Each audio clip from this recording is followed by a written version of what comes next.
Hello everyone, I'm back again, this time with some more time, as you can see here. Now I'm filming from this angle because I tried to do it when I'm holding things up and I kept running out of hands, so I thought this was the simplest way of doing it. So I'm going to teach you now how to tell the time to the nearest 5 minutes, and the first thing you need to know is to be able to count in 5. So we're going to do that now using the clock to count around in 5, so count with me.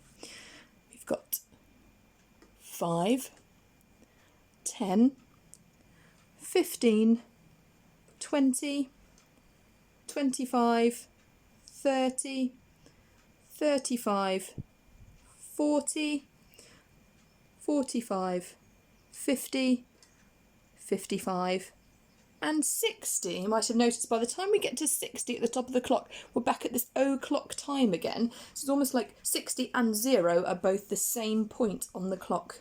Okay, now some eagle-eyed people might have spotted that if we know our 5 times table, it makes it counting round much easier, because we don't have to necessarily count all the way round, but you know that when you get round, for example, to 4, you're counting 4 5s, and if you know 4 5s are 20, you know what the answer is. And the same if you go all the way around to count to 9, instead of counting round the clock, 9 5s are 45. We're going to count round together one more time just to practice.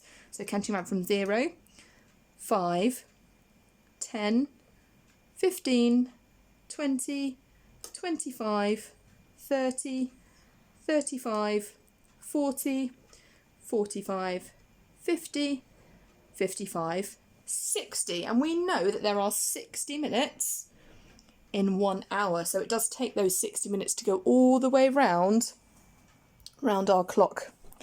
Just checking there. Okay. So now we've done that, I'm going to teach you how to tell the time, and I'm going to teach it in a very specific way by saying the hour first, looking for the hour first, and then the number of minutes. So we said 3 o'clock here, so we know that one is 3 o'clock. So we're now going to go around 5 minutes, and we're going to call it 3:05, and there's a reason why I say 05, and I'll explain that in a minute. 3:05, 3:10, 3:15, 3:20, 3:25, 3:30, 3:35, 3:40, 3:45, 3:50, 3:55, 3:60. Oh, wait a minute, I'm not sure if 3:60 is the right thing, because if you have a look now, our one rule was when that big hand is pointing up to the 12, it is an o'clock time. Let's check the hour. Oh yes, because our small hand has reached the next hour, so now it is 4 o'clock. Okay, I'm going to show you now, that's on our analogue clock as we did before. I'm going to show you what that might look like on a digital clock. I'm going to show you a little bit here, just to make sure that we can see, or to move that over a little bit, so we can have a little look at this. So now when we have a digital clock, the first part of our digital clock shows the hours, and there's 2 spaces for the hours. Then we have this funny little punctuation mark here almost, kind of a colon, and then we've got minutes here as well. And we can use this to help us tell the time by comparing those 2 times. So that tells us the hours and then the minutes past that hour. So at the moment it is 4, so we need our 4 hour, like that, and we need the number of minutes past, which at the moment is no minutes past, so it is 4 o'clock, 4 o'clock, and you can sell that there. Okay, so if we move forwards 5 minutes, we are now 4:05, and because we've got 2 minutes there, 2 minute spaces there, so we do 4:05, and then it looks like that, 4:05. 5 minutes more, 4:10, and it's simply the case of stating the hour and stating the minutes in that same way.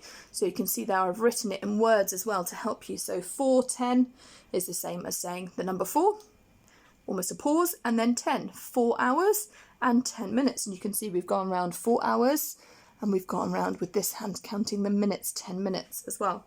So if we keep going round, we've got 4:15, 4:20, 4:25, 4:30,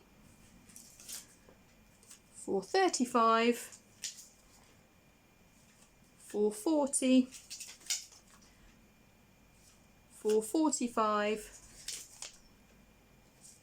4:50, 4:55, and then I don't have a 60 because when we get to the top, remember, all of this is going to change.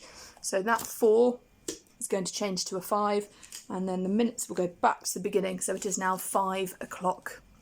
Okay, so that's telling the time to the nearest 5 minutes. I'm going to give you a little test now, and we're going to have a go and see if we can work out that time. I'm going to rub out these words, and I'm going to take my Post-its off, and I'm going to give you a little test to see whether or not you can work out the time that I'm going to give you, telling it to the nearest 5 minutes. It might help to write it in digital time first, and then you can have a go in there. So let's have a little look.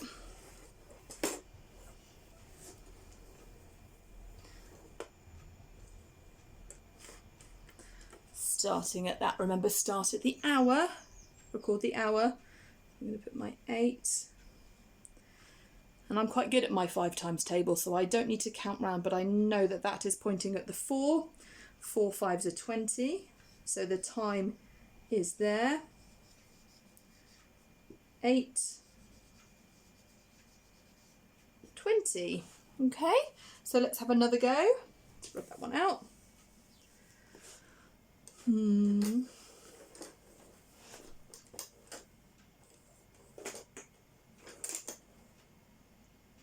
Ooh, it's always trickier when it's gone past the 6. It's harder to tell, but remember we haven't quite got to the next hour. So have a look at which hour we've just passed. And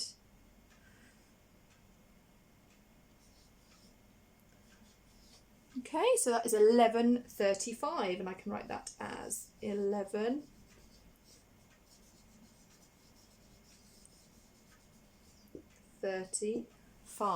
Fantastic. And we'll do one more.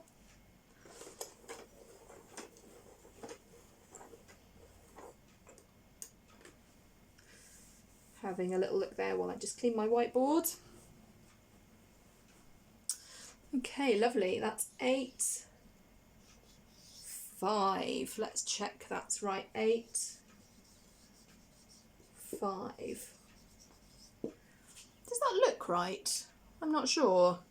I think I might have forgotten to do something.